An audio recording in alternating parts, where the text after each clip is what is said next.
Right now, nations that view the United States as their primary global adversary are actively hoarding billions of US dollars. They stockpile this currency not because they want to, but because they have no other choice. To understand modern geopolitics, you have to look past the military posturing and focus on a hidden economic system that dictates the flow of global wealth. That system is built entirely on crude oil. We pump it into our cars, but it's also the foundational ingredient for modern society.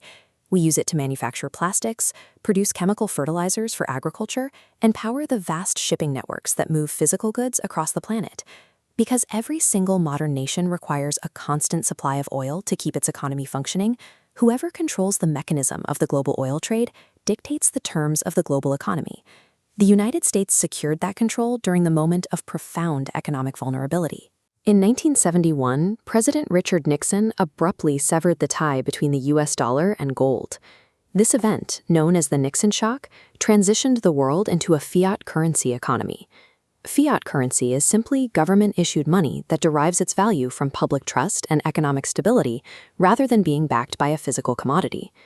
2 years later, the dollar faced a severe stress test. During the 1973 OPEC oil crisis, Arab nations halted oil sales to Western countries to gain political leverage. OPEC is a powerful coalition of major oil-producing countries that coordinates petroleum policies to secure fair and stable prices. The embargo choked the global supply. Within months, oil prices quadrupled. Western economies immediately faced massive fuel shortages and severe, crippling inflation. The United States was left holding a newly unbacked paper currency during an extreme energy crisis. To prevent a total economic collapse, the U.S. government desperately needed a mechanism to guarantee global demand for its dollars. The solution came in the form of a quiet but highly specific geopolitical agreement between the United States and Saudi Arabia, which was the world's largest oil producer at the time. The terms were straightforward. The United States agreed to provide unmatched military protection and hardware to the Saudi kingdom. In exchange, Saudi Arabia agreed to sell its oil exclusively in US dollars. Because Saudi Arabia held so much weight in the energy market, the rest of the OPEC nations quickly followed suit. Overnight, holding US currency became the mandatory entry ticket for buying energy anywhere in the world. This map illustrates the core mechanism of the New World Order. The logic is absolute. If a country needs oil to survive, and that oil is only sold in dollars, then every country must acquire dollars. Let's look at Japan. It is a highly developed, heavily industrialized nation, but it produces almost no domestic oil. Before Japan can purchase a single drop of fuel to power its factories, it must aggressively export manufactured goods and trade internationally to stockpile massive reserves of US dollars. Only then can Japan transfer those billions of US dollars to a producer like Saudi Arabia in exchange for the physical oil. This massive transfer of wealth leaves oil-producing nations holding mountains of physical US cash.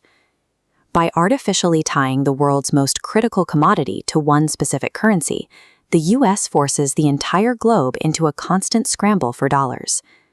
This endless, self-reinforcing demand keeps the dollar permanently and artificially strong. But an oil-rich nation cannot simply lock billions of physical dollars in a vault. They have to put that money to work.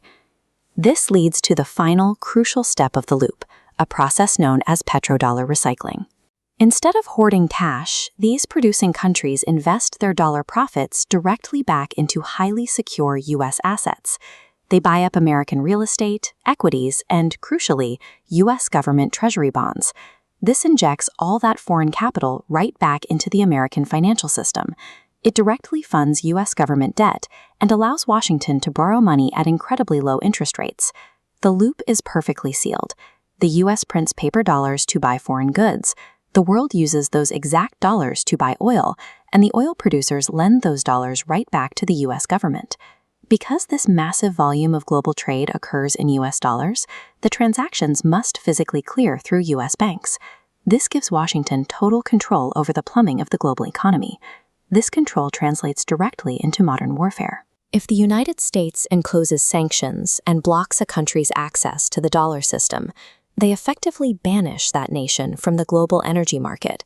By dictating who is allowed to buy and sell the fuel that powers civilization, This closed financial loop acts as the sharpest non-kinetic weapon in the United States' geopolitical arsenal.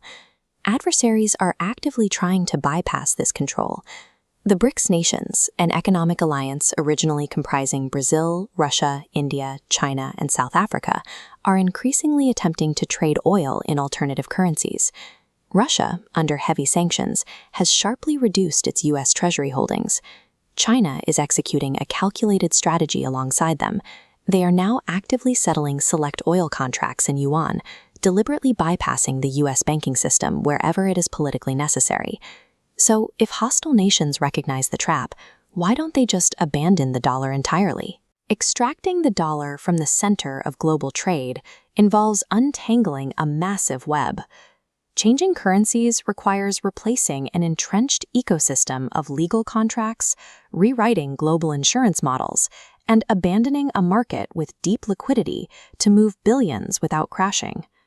Coordinated adversaries are selectively chipping away at the edges of this system. But for now, the deep, self-reinforcing engine of the petrodollar maintains a gravitational pull that holds the modern economic world firmly in place.